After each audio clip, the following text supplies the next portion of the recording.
কেউ আপনার সাথে কথা বলতে না চাইলে জোর করে তার সাথে কথা বলবেন না। সে যদি আপনার সবচাইতে কাছের মানুষটিও হয়, তাও তাকে ফোনের পর ফোন করে যাওয়ার কোনো মানে হয় না। আপনি যাকে এখনো কাছের ভাবেন, সে হয়তো আপনাকে এখন আর তার কাছের কেউ ভাবে না। আপনি যাকে প্রিয় ভাবেন, সে হয়তো আপনাকে প্রিয় আর ভাবে না। মানুষ বদলায়, মেনে নিন। এই বদলকে মেনে নিয়ে নিজেকে বদলে ফেলুন। জোর করে সঙ্গম হয় না, কিন্তু ধর্ষণ হয়। জোর করে ভালোবাসা হয় না, কিন্তু অভিনয় হয়। যার মন থেকে আপনার প্রতি প্রেমটা আর আসে না, তাকে জোর করে আপনার প্রেমকে মেনে নিতে বাধ্য করাটা চরম নিবদ্ধতা। আপনি যার কাছে নিজের জায়গাটুকু হারিয়ে ফেলেছেন, তার কাছে নিজের সম্মানটুকু হারিয়ে ফেলবেন না। ওইটুকু চলে গেলে একটা মানুষের আর কী বাই অবশিষ্ট থাকে? আপনার কলটা যখন তার সেলফোনে ভেসে উঠে বারবার, তখন সে হয়তো মনে মনে ভাবে, কি বিরক্তিকর, কি বিরক্তিকর। নিজেকে অনাকাঙ্ক্ষিত বানিয়ে ফেলাটা আপনার হাতে না থাকলেও নিজেকে বিরক্তিকর বানিয়ে না ফেলাটা পুরোপুরি আপনার হাতে। কাছের মানুষ হয়, আজীবনের মানুষ বলে কিছু হয় না। কাছের বন্ধু হয়, কিন্তু আজীবনের বন্ধু বলে কিছু হয় না। কাউকে জোর করে আজীবনের মানুষ বানানো যায় না। ওরকম কিছু করার চেষ্টা করার অর্থই হলো নিজের জীবনকে বিষিয়ে তোলা। প্রত্যেকেরই নিজস্ব পছন্দ ও অপছন্দ রয়েছে। আপনি জোর করে কারো পছন্দের তালিকায় ঢুকতে চাওয়া মানেই হচ্ছে তার কাছে আপনার আত্মসম্মানবোধটাকে বিকিয়ে দেওয়া। আপনার সাথে কথা না বলেই যার দিন দিব্যি কেটে যায়, তার সাথে জোর করে হলেও কথা বলতে হবে কেন?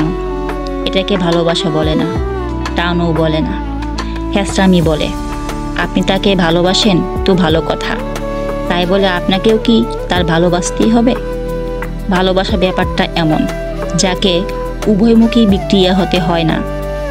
ভালো সে বাসত বলেই কি আজীবন ভালোবাসা যেতে হবে? বাই দে ওয়ে, ভালো সে বাসত কি আগে? Are you sure? মেনে নিলাম, হ্যাঁ ভালো সে বাসত, তাই বলে কি ভালো সারা জীবনে বাঁচতে হবে? বলতে পারেন। প্রকৃত ভালোবাসা কখনো হারিয়ে যায় না। আর ভালোবাসাটা সে প্রকৃত ছিল, তা আপনি জানলেন কি করে?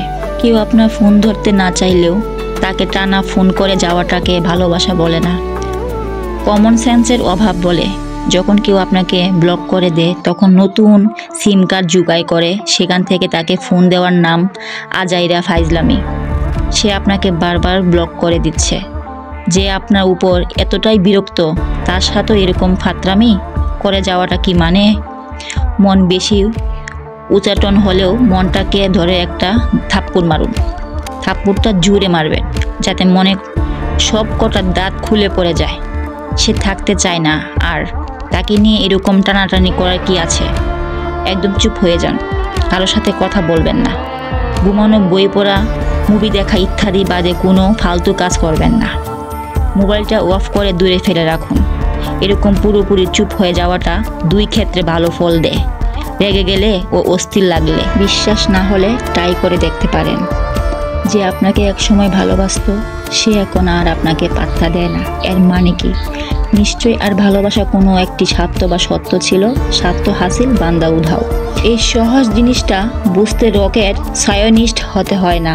ঠান্ডা মাথায় ভাবুন, উত্তর পেয়ে যাবেন। এমনও হতে পারে সে আপনাকে ভালো এখনো বাসে, কিন্তু আপনার যন্ত্রণায় কিংবা কোনো পরিস্থিতিতে কারণে সম্পর্কটি সে রাখতে চাইছে না, সে আর থাকতে চাইছে না। কেউ একটা সম্পর্ক রাখবে কি রাখবে না তা নির্ধারণ করতে তার ইচ্ছেটুকু এনাফ।